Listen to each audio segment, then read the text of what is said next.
हाल ही में एक महत्वपूर्ण रिपोर्ट आई है जिसने स्पेस इकोनॉमी को लेकर एक बहुत अच्छी पिक्चर हमारे सामने रखी है। उस रिपोर्ट के द्वारा क्या कुछ कहा गया है, भारत की स्पेस अर्थव्यवस्था के बारे में कुछ महत्वपूर्ण पहलुओं को हम आज की वीडियो में समझेंगे। नमस्कार दोस्तों, मेरा नाम है प्राची। संस्कृति IAS यूट्यूब चैनल पर मैं आप सभी का बेहद स्वागत करती हूँ। आइए अब जो ये नई रिपोर्ट आई है उसके थोड़ा सा हम जो है पहलुओं को देख लेते हैं समाचार पत्रों के माध्यम से। यहाँ पर देखिए, India space economy to be reach 13 billion by 2025, यानी कि 2025 तक जो है भारत की, उन्होंने क्या कहा है, इंडिया की जो स्पेस इकोनॉमी है वो 13 बिलियन तक पहुंचने की क्या है, संभावना है। ये आप ध्यान से देखेंगे तो 10 अक्टूबर की ये यहाँ पर न्यूज़ दिखाई गई है। ठीक है, जैसे यहाँ पे ये बताया गया है कि इंडिया की जो स्पेस इकोनॉमी है वो 9.6 बिलियन थी 2020 की अगर बात करें तो, और ये एक्सपेक्टेड है कि हम जो है 2025 तक की 12.8 बिलियन तक जो है पहुंच जाएगी। यहाँ पे आप देखेंगे तो ये 11 अक्टूबर की न्यूज़ दिखाई गई है। India space economy set to reach 13 billion by 2025, report ने ऐसा कहा है।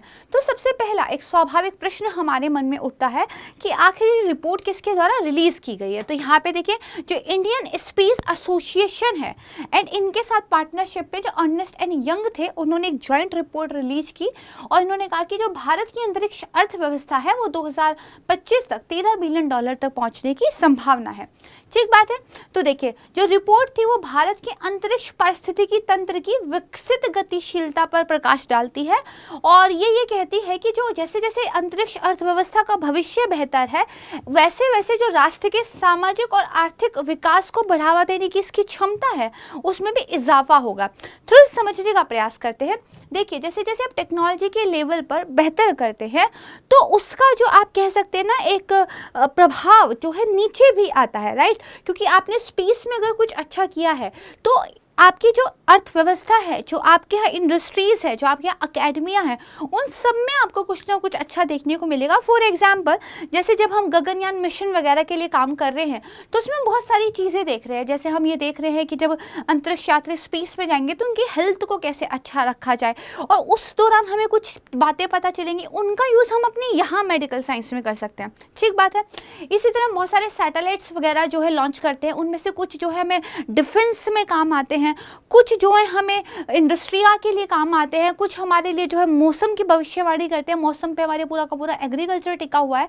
तो जैसे जैसे स्पेस में आप टेक्नोलॉजी को लेकर इनोवेशन करते हैं, आगे बढ़ते हैं, तो आपके समाज में सोशो इकोनॉमिक फैक्टर्स है, उनमें भी देखिए आपको एक बदलाव देखने को मिलता है। निजी भागीदारी देखिए बड़ी है स्पेस सेक्टर की अगर बात की जाए इंडिया में, और इसकी वजह से जो उपग्रह प्रक्षेपण सेवा खंड था उसमें काफ़ी तेज वृद्धि देखी गई है। यानी कि सैटेलाइट्स को अगर लॉन्च करने की बात देखी जाए, वो जो सर्विस प्रोवाइड हो रही है उसमें काफ़ी तेजी देखी गई है। थोड़ा सा रिपोर्ट के जो मेन बिंदु थे उन पे बात कर लेते हैं। जैसे भारत की जो अंतरिक्ष अर्थव्यवस्था मैंने बताया 2020 में लगभग कितनी आंकी गई थी, तो $9.6 बिलियन के आसपास थी। ठीक है, इसमें से जो उपग्रह सेवा और अनुप्रयोग खंड है वो 2025 तक $4.6 बिलियन का कारोबार करेगा और ये अपने आप में सबसे बड़ा होगा। ठीक है, इसके बाद बारी आती है ग्राउंड सेगमेंट की, जो लगभग $4 बिलियन का होगा। अगर बात करें सैटेलाइट मैन्युफैक्चरिंग की, जब सैटेलाइट्स को हम बनाते हैं, उनका निर्माण करते हैं, तो $3.2 बिलियन, और लॉन्च सर्विसेज, जब आप लॉन्च सर्विसेज प्रोवाइड कराते हैं तो वो $1 बिलियन तक पहुंच जाएगा। तो देखा जाए हर एक सेगमेंट में जो है आपको ग्रोथ देखने को मिल रही है।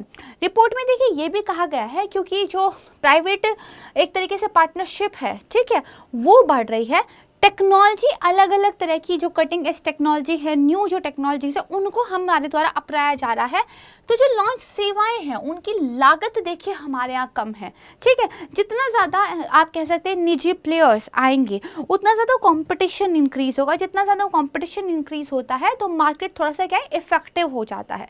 ठीक बात है।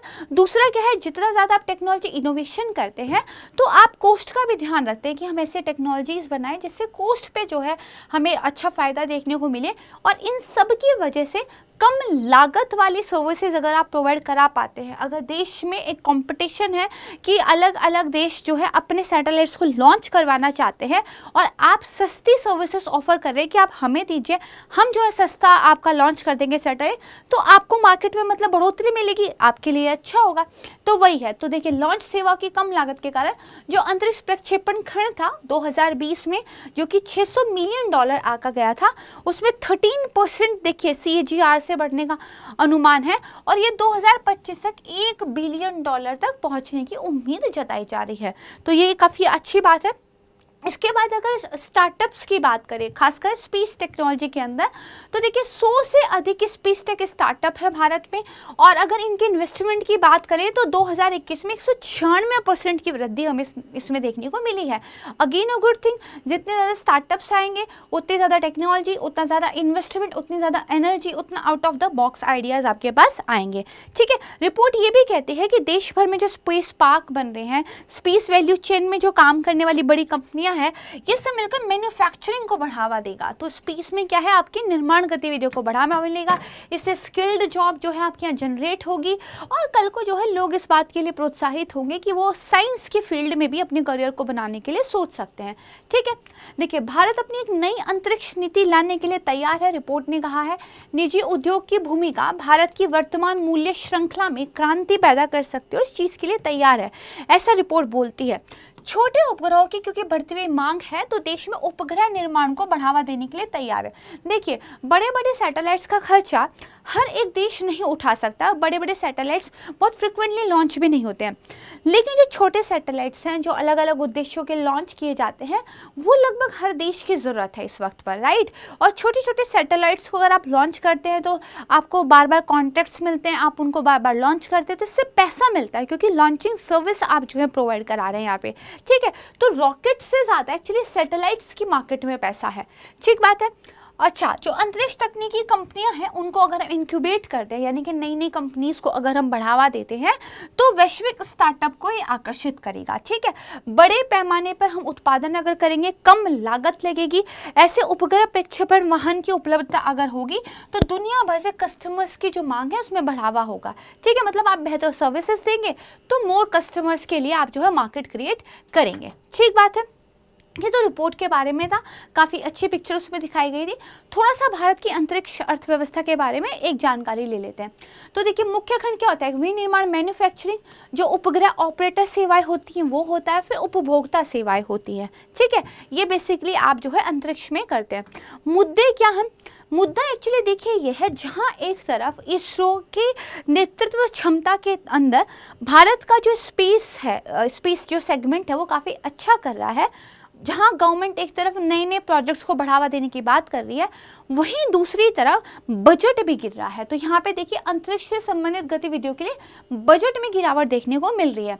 जैसे अगर सकल घरेलू उत्पाद के प्रतिशत के रूप में देखें तो 2001 या 2000 के आसपास जो बजट था वो GDP का 0.09% था, लेकिन फिर ये 2011-12 में काफ़ी गिरा और ये 0.05% पहुँच गया, और तब से लगभग स्थिर बना हुआ है, कोई बढ़ोतरी हमें जो है बजट में देखने को नहीं मिली है। दूसरा क्या है, बुनियादी ढांचा संबंधी समस्याएं हैं, क्योंकि देखिए अधिक बड़ी टेक्नोलॉजीज़ के लिए, कटिंग एज टेक्नोलॉजी के लिए more infrastructure, more investment, more money की ज़रूरत होती है, मोर स्किल्ड वर्कफोर्स की ज़रूरत होती है। तो एक बुनियादी ढांचा अभी इसरो के पास काफ़ी हद तक हो चुका है तैयार, लेकिन फिर भी अगर हम बड़ी इकोनॉमीज़ के साथ कंपटीशन में देखें तो अभी भी हमें इंफ्रास्ट्रक्चर के लेवल पर काफ़ी काम करने की ज़रूरत है, अभी भी बहुत सारी चीज़ों में सुधार करने की ज़रूरत है। दूसरा क्या है, विदेशी प्रतिस्पर्धा, खासकर जो छोटे सैटेलाइट्स है जो कि एक बहुत अच्छा नया मार्केट जनरेट हो रहा है, उसमें अलग अलग कंट्रीज भी बेहतर कर रही हैं, हम तो अच्छा कर ही रहे हैं, दूसरी कंट्रीज भी अच्छा कर रही हैं, तो उनसे हमें कंपटीशन जो है मिलता है देखने के लिए, और हमें उसमें थोड़ा आगे होने की ज़रूरत है। हम बात कर रहे थे बजट की, राइट। हमने बताया था कि जो भारत में स्पेस के लिए बजट दिया जा रहा है वो कम हो चुका है। बाकी कंट्रीज से अगर कंपेयर करें तो आपको एक थोड़ी पिक्चर समझ में आएगी। देखिए रशिया का जो बजट है वो उनके जीडीपी का 0.25 है, जो कि यूनाइटेड स्टेट्स से भी ज़्यादा है। यूनाइटेड स्टेट का 0.3 है, ठीक है, 0.23। चाइना का 0.07 है, और इंडिया देखिए इनके बाद आता है 0.06, ये लगभग 5 पे है। OECD की सोर्स है ये बेसिकली, और उन्होंने अलग अलग, इजराइल का देखेंगे तो कम है, 0.03% है, क्योंकि उनका डिफेंस वाले उसमें ज़्यादा रहता है।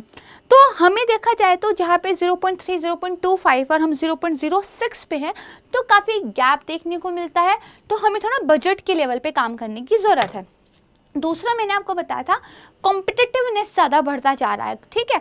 तो क्योंकि हम अच्छा कर रहे हैं तो बाकी लोग भी तो अच्छा कर रहे हैं। जैसे यहाँ पे देखेंगे पूरा ग्लोबल टर्नओवर की अगर मैं बात करूँ स्पेस इकोनॉमी की 2009 से लेके 2020 की, तो देखिए 2009 में जहाँ ये बिलियंस में नंबर मैं आपको बता रही हूँ, $216 बिलियन था, तो अब 2020 में ये $446 बिलियन लगभग बन गया था। तो स्पेस जो है ग्लोबली अच्छा कर रहा है, हमें उसमें भी और ज़्यादा अच्छा करने की ज़रूरत है, तभी जो है फ़ायदा मिलेगा। अब अगर एक इंटरनेशनल मार्केट में अंतरिक्ष जो कि एक जो बाज़ार है उसमें भारत की स्थिति की बात की जाए वैश्विक स्तर पर, तो देखिए स्पेस एनालिटिक्स के अनुसार भारत अंतर्राष्ट्रीय स्तर पर अंतरिक्ष उद्योग में छठा सबसे बड़ा माना जाता है, अमेरिका, यूके, कनाडा, चीन और जर्मनी के बाद, ठीक है। और दुनिया की अंतरिक्ष तकनीकी कंपनियों का 3.6% जो है भारत के पास है, 2021 की हम बात कर रहे हैं। तो एक अच्छा खासा शेयर जो है भारत की स्पेस इंडस्ट्री रखती है वर्ल्ड के लेवल पर। 2019 में भारतीय अंतरिक्ष उद्योग का मूल्य 7 बिलियन था, और 2024 तक इसका 50 बिलियन तक बढ़ने की आवश्यकता है। हम स्पेस इंडस्ट्री की बात यहाँ पे कर रहे हैं। तो जो ये अंतरिक्ष उद्योग है ना, इसमें भी काफ़ी बढ़ोतरी हमें देखने को मिलेगी, इसलिए भी वर्ल्ड के लेवल पर हम क्या है थोड़े से महत्वपूर्ण हो जाते हैं। फिर यहाँ पर देखिए वैश्विक अंतरिक्ष तकनीकी बाजार में भारत क्यों महत्वपूर्ण है, लागत प्रभावशीलता। This is a very important keyword. कभी भी आप अपना मेंस का आंसर लिखें तो इसको ज़रूर मतलब जो है इंक्लूड कीजिएगा। देखिए भारत का जो अंतरिक्ष सेक्टर है ना, वो अच्छा इसलिए कर पा रहा है क्योंकि हम सेम क्लास की क्वालिटी कम लागत में दे पा रहे हैं। हम जो है बड़ी बड़ी जो कंट्रीज़ हैं जो स्पेस में काफ़ी अच्छा कर रहे हैं, उनके साथ कंपटीशन कर पा रहे हैं, क्योंकि हम क्वालिटी भी वैसी ही दे रहे हैं। हमारी जो सर्विसेज है वो भी ए क्लास है, लेकिन हम उसके अलावा जो उन सर्विसेज के बदले पैसा ले रहे हैं वो कम ले रहे हैं। तो हमारी क्या लागत प्रभावशीलता है, कॉस्ट इफेक्टिव है। जैसे भारत जो है अपने पहले ही प्रयास में मंगल की कक्षा में पहुंच गया था, ठीक है। और देखिए इसमें जो हमने पैसा भी लगाया वो $75 मिलियन लगाया, जो अगर वेस्टर्न कंट्रीज़ के साथ कंपेयर किया जाए तो काफ़ी कम था। पहले ही प्रयास में सफलता, वो भी बहुत कम बजट के साथ। तो मतलब हम क्या है, हम इस चीज़ में एक आप कह सकते हैं अपना एक गुण रखते हैं, ठीक है। इस चीज़ को थोड़ा सा ध्यान रखिएगा। अच्छा, भारत की निजी अंतरिक्ष भविष्य की संभावनाएं। दूसरा क्या है, धीरे धीरे इंडिया के अंदर जो प्राइवेट प्लेयर्स हैं उनको बढ़ावा देने के लिए ना सिर्फ गवर्नमेंट के लेवल पर बल्कि इसरो के लेवल पर भी काफ़ी प्रयास किए जा रहे हैं। तो वर्ल्ड लेवल पर जो नए नए स्टार्टअप्स जनरेट हो रहे हैं, वो अब उम्मीद रखते हैं कि भारत के साथ मिलकर वो स्पेस के क्षेत्र में कोलैबोरेशन करेंगे। तो देखिए अंतरिक्ष कचरे का प्रबंधन करने में जैसे भारत अग्रणी हो सकता है, ठीक है। अगर हम बात करें भाई वैश्विक लेवल पर हम क्या कंट्रीब्यूट कर सकते हैं, तो स्पेस कचरा जो होता है वो एक बहुत कंसर्न का विषय बना हुआ है। कई बार मैं अपनी पुरानी वीडियोस में पढ़ा भी चुकी हूँ। तो भारत इसमें देखिए एक अच्छा काम कर सकता है। क्यों? क्योंकि इसरो में लगभग 60 स्टार्टअप्स ने भी रजिस्ट्रेशन कराया है, और वो ज़्यादातर स्टार्टअप जो है कचरे का या मलबे का प्रबंधन करने की परियोजना पे काम कर रहे थे। यानी कि इंडिया के अंदर एक ऐसा इकोसिस्टम बन गया है जहाँ पे ज़्यादा से ज़्यादा स्टार्टअप इसरो के साथ रजिस्टर भी हो रहे हैं, और वो उन प्रॉब्लम्स पे काम कर रहे हैं जिन प्रॉब्लम्स को एक्चुअली में थोड़ा अटेंशन देने की ज़रूरत है। तो हम क्या है वर्ल्ड को वो सॉल्यूशंस दे सकते हैं, ठीक है। अब देखिए जो निजी क्षेत्र की भागीदारी धीरे धीरे बढ़ रही है, तो इसको लेके किस तरह की एक रणनीति भारत अपने पास रख रहा है। प्राइवेट प्लेयर्स या प्राइवेट पार्टनरशिप इंपॉर्टेंट हो जाता है पढ़ना। इस बार मेंस में क्वेश्चन भी आया था जिसमें पीपीपी मॉडल के बारे में प्रश्न पूछा था, तो स्पेस में भी आपको पता होना चाहिए। तो देखिए जून 2020 में जो सेंट्रल गवर्नमेंट थी उन्होंने अंतरिक्ष क्षेत्र में सुधारों की घोषणा की थी, और उन्होंने निजी कंपनियों के लिए भी क्या है थोड़ी चीज़ों को लिबरल बनाया था, है ना। जैसे भारतीय राष्ट्रीय अंतरिक्ष संवर्धन और प्राधिकरण यानी कि इन स्पेस, इसकी स्थापना की घोषणा की गई थी। और इसकी स्थापना का जो उद्देश्य था वो यही था कि एक रेगुलेटरी निकाय के रूप में जो गैर सरकारी निजी संस्थाएं होती हैं उनको बढ़ावा दे, टेक्नोलॉजी और एक्सपर्टीज और रिसोर्सेज को जो है मुफ्त में साझा करे और एक अच्छा इकोसिस्टम जो है निजी क्षेत्र के प्लेयर्स के लिए बनाए। तो इन स्पेस हमने जो है लेके आया, सुधार हमने काफ़ी सारे किए, ठीक है। तो इसके अलावा हमने क्या किया, new space India limited NSIL की स्थापना की, एनालिस। तो देखिए अन्य वाणिज्यिक क्षेत्रों में अगर निजी क्षेत्र की भागीदारी होती है तो दीर्घ अवधि में क्या होता है, इन्वेस्टमेंट में भी बढ़ोतरी होती है, बिजनेस मॉडल्स भी सुधरते हैं और देखा जाए तो इंफ्रास्ट्रक्चर क्रिएशन भी होता है। अगर सेम यही रणनीति स्पेस में भी लगाई जाए तो निवेश और विशेषज्ञता में जो है हमें बढ़ावा में मदद मिलेगी। पूंजी प्रधान होता है, उच्च प्रौद्योगिकी की मांग करता है। देखिए स्पेस में क्या, एक तो टेक्नोलॉजी को लेकर लगातार आपको काम करना पड़ेगा, क्योंकि टेक्नोलॉजी को लेकर लगातार काम करना पड़ेगा तो आपको इन्वेस्टमेंट भी काफ़ी चाहिए। तो इसके लिए सिर्फ गवर्नमेंट रिसोर्सेज पर निर्भर नहीं रहा जा सकता, इसलिए निजी क्षेत्र को बढ़ावा देना पड़ेगा, क्योंकि दीर्घ अवधि के लिए क्या है, ये बेहतरीन है। सही बात है। चलिए अब सरकार द्वारा कौन कौन से कदम उठाए गए हैं थोड़ा सा ये देख लेते हैं। तो देखिए सरकार ने हाल ही में स्पेस कॉम और स्पेस जो RS है उसकी नीतियों को क्या है, अपडेट किया है। परिवहन, उपग्रह संचार और रिमोट सेंसिंग के क्षेत्रों को और ज़्यादा लिबरल बनाया है। ड्रोन के लिए भी नए रूल्स जो है गवर्नमेंट लेकर आई है और जो भूस्थानिक डाटा होता है उसको प्राप्त करने के लिए, उसका उत्पादन करने के लिए नए दिशा निर्देश हमने जारी किए हैं। ये डाटा हमें कल को बहुत काम आता है जब हम टेक्नोलॉजी टेस्टिंग का काम करते हैं। इसके अलावा जो PM गति शक्ति राष्ट्रीय मास्टर प्लान सरकार लेकर आई है, तो इसमें सरकार ने ये एक विज़न रखा है कि कनेक्टिविटी को बढ़ावा देने के लिए हम ज़्यादा से ज़्यादा टेक्नोलॉजी का यूज़ करेंगे और उसमें इसरो की सर्विसेज भी हम लेंगे। तो सरकार का लक्ष्य क्या है कि विभिन्न आर्थिक क्षेत्रों को एक मल्टी मॉडल कनेक्टिविटी देंगे PM गति शक्ति के तहत, ठीक है। तो इससे क्या होगा, हमारा बुनियादी ढांचा जो है इंटीग्रेट होगा, राइट। और इसके लिए सरकार क्या कर रही है, बड़े पैमाने पर प्रौद्योगिकी का लाभ उठाएगी, जैसे Bhaskaracharya national institute for space application and geo informatics द्वारा विकसित जो इसरो के इमेजिनरी के साथ स्थानिक योजना उपकरण है, ठीक है। वो जो जियो कोऑर्डिनेट्स की हम बात करते हैं उन सबको लेके जो है काम हो रहा है। तो जो गवर्नमेंट अपनी ऐसी योजनाएं भी लेके आ रही है ना, जिनसे ग्राउंड लेवल पर काफ़ी काम देखने को हमें मिलेगा, उसमें भी हम टेक्नोलॉजीज का प्रयोग कर रहे हैं। इसके अलावा एक ब्राइट फ्यूचर देखिए दिखाई दे रहा है और सरकार काम कर रही है, अलग अलग एग्रीमेंट साइन कर रही है।